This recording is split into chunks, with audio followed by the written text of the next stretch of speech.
now that we've looked at the stereochemistry of the Diels-Alder reaction, let's examine another position-based effect that we can have, and that is either the endo or exo product. So I better just draw these out so that we know what we're talking about. Now, this is going to happen when we're making a bicyclic compound. So we'll start off with a ring, and then we will add our deactivated dienophile or electron withdrawing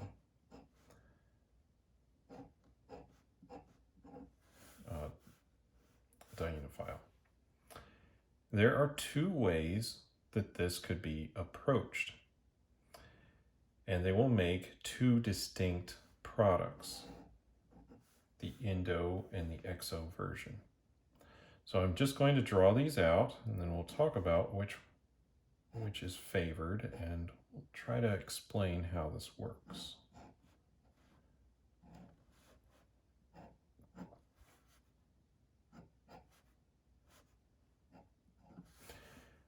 This is the product that results from an exo approach. That is with this group facing away from the diene.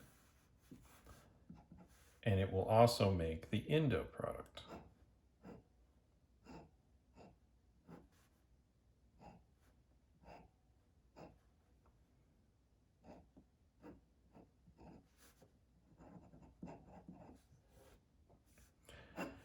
And the endo product is the major product. You might think that that's a little weird because the sterics should have some say in this, but it tends to actually be an electronic effect. And I'll try to explain how this is working. But first, let's kind of unpack each one of these, and we'll draw the endo approach and we'll draw the exo approach. So the endo approach looks something like this. So we have our diene, and then to form this configuration, endo, we will need the diene to be approached by the dienophile in this way, with the oxygen facing the dienes here. And for the exo approach, we'll have the opposite direction.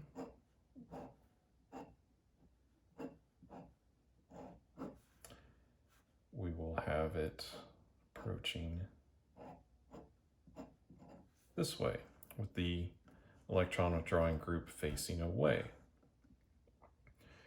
Now, again, this might be a little bit confusing because we look at this and we think, oh, well, this is more sterically open on this side, versus here we have a less sterically driven result.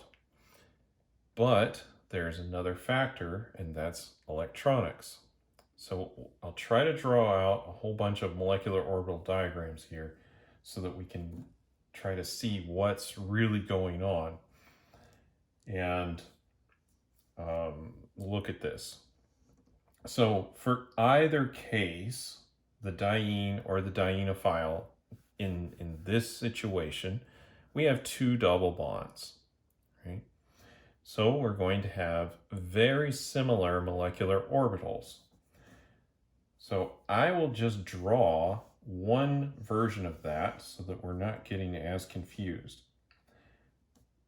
And we'll have 4 pi electrons. So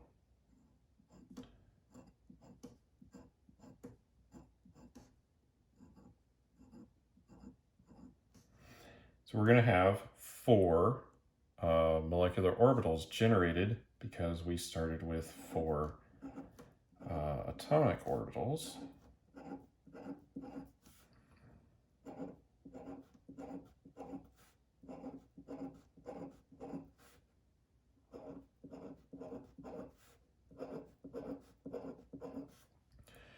So they will look like this, and then now we just have to combine these in the appropriate way to get the bonds that we have.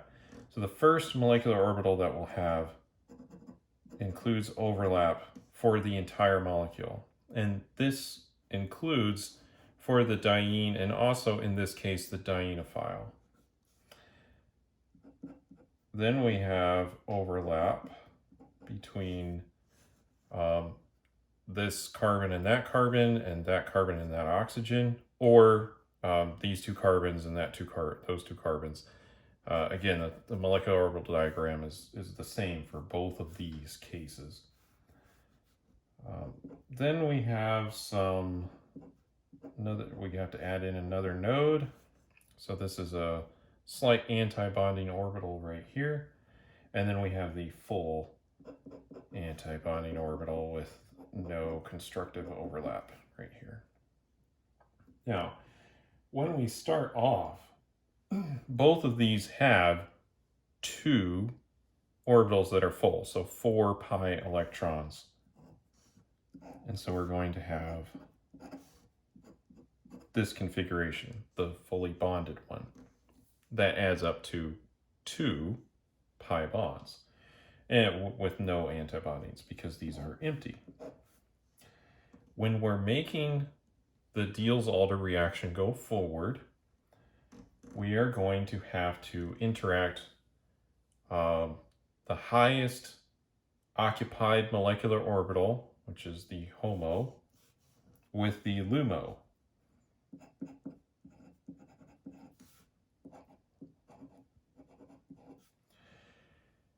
So the HOMO for the diene will be bonding with the LUMO for the dienophile. That's because when we have electron donation, it will increase the energy of the orbitals, and when we have electron withdrawing, it will decrease the orbital energy. And so, to draw a simpler diagram here, we will have 4 orbitals here on the diene, which will have electrons like that. And then we have our dienophile, which has its orbitals shifted down because of the electron withdrawing.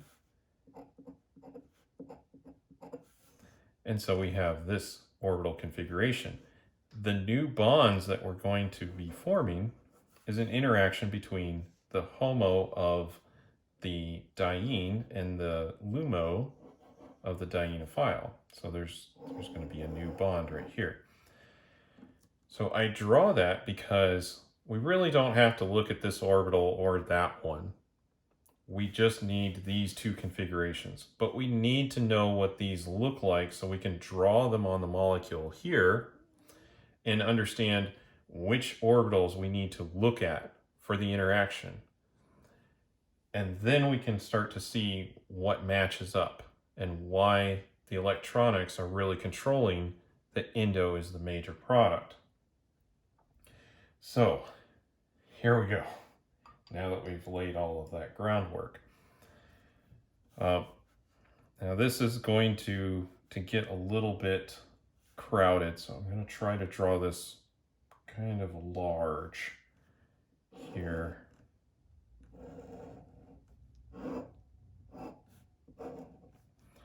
So here's our diene, and we will have our HOMO, so 2 of these orbitals are going to be the shaded in, just like this. I'm going to draw in all the p orbitals on the carbons. And so I've drawn in these 2 shaded in. We need this to match our molecular orbital diagram here. So I'm going to go ahead and shade in these 2 down here. So there is a node across the molecule here. Not that important for it, but it is important to know that these are shaded up top, these are shaded down here. Now let's have our dienophile approach.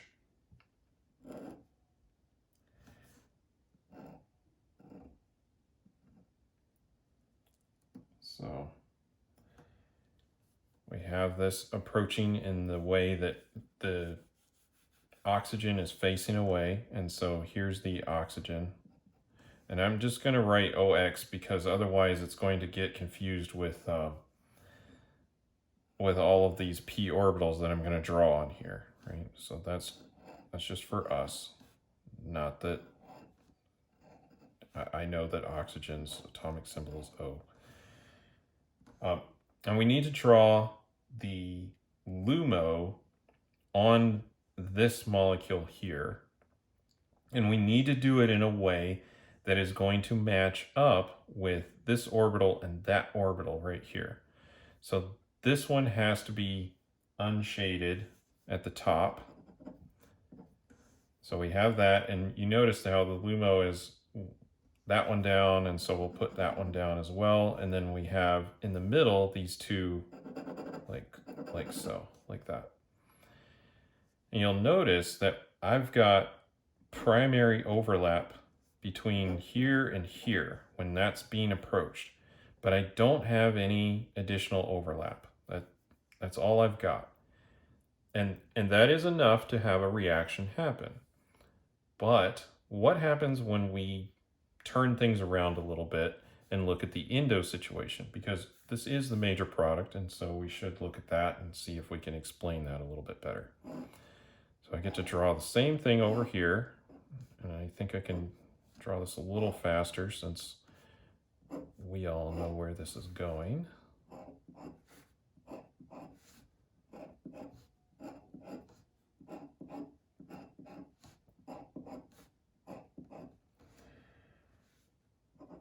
Shade it in the same way, same orbital interacting, but this time I get to draw this in a little bit different orientation.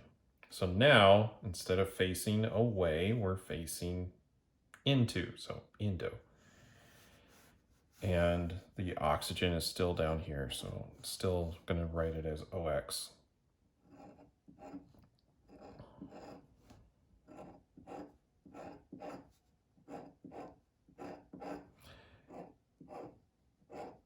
And we're going to draw the same orbital on this.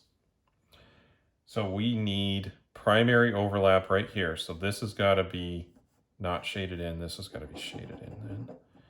And then the two middle are the up and then the down, right? Same thing. Only now, when this is approaching, we're going to have interaction right here because that's where we're making a bond, and we're going to have interaction right there. And as this gets closer, and maybe I haven't drawn this as well as I could have, this orbital back here, which has the same shading as this one right here, can get a little bit of secondary overlap, right? So this is primary overlap. And the primary is what's making the bond, but here's secondary overlap. This secondary overlap is driving the configuration towards the endo product, right? So that is why we have a larger amount of the endo product versus the exo product. It just gets a little bit more orbital interactions possible. And that little additional interaction can help stabilize things. It helps the approach. Having something that's the same polarity allows it to come in closer to contact, and it likes it. So here we don't have any additional helpful interactions. We just have the primary interactions, which again we need because that's the interaction that's going to make the bond. But if we have a secondary interaction, that can make the decision between which one of these products is dominating.